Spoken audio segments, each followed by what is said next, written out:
Près d'un an après la disparition du prince Philippe, une grande cérémonie hommage était organisée ce mardi 29 mars 2022 à l'abbaye de Westminster, à Londres. Un événement qui a réuni la famille royale autour de la reine Elisabeth, qui se retrouve veuve après 73 ans de mariage. La venue de la souveraine était incertaine jusqu'au dernier moment, mais elle a finalement trouvé la force de faire le déplacement, malgré ses soucis de santé. Depuis 6 mois, la reine limitait ses sorties officielles et se contentait de visioconférences et d'audiences en comité restreint depuis son château de Windsor.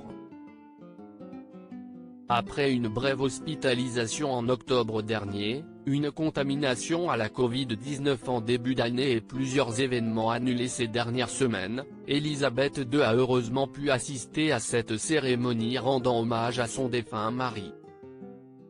Étonnement, s'y est accompagnée de son deuxième fils, le décrié prince Andrew, qu'elle a fait le voyage en voiture depuis Windsor mardi matin.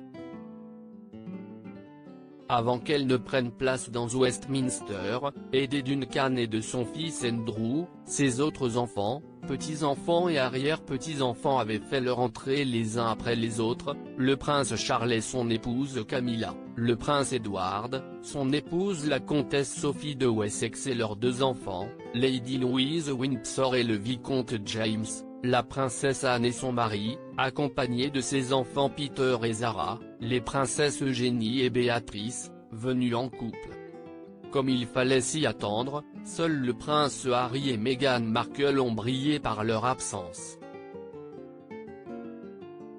Les Sussex n'ont finalement pas fait le voyage depuis la Californie et ils ne devraient pas le faire tant que leur sécurité n'est pas rétablie par Scotland Yard. Quelques larmes, avant le retour de la joie lors de la cérémonie, Elisabeth II est apparue les larmes aux yeux, non loin de son fils et héritier le prince Charles. Bien qu'elle ait elle-même avoué être limitée dans ses mouvements, la souveraine de 95 ans s'est levée à plusieurs reprises pour prendre part aux prières et aux chants. Émue, elle a tout de même pu compter sur le soutien de ses proches, elle qui s'était retrouvée bien seule face au cercueil de son mari lors des funérailles organisées en comité restreint à Windsor en avril 2021, en raison de la pandémie. Mardi, sa petite fille la princesse Béatrice, installée juste derrière, est elle aussi apparue très émue, au point de se cacher brièvement derrière le livret pour essuyer quelques larmes.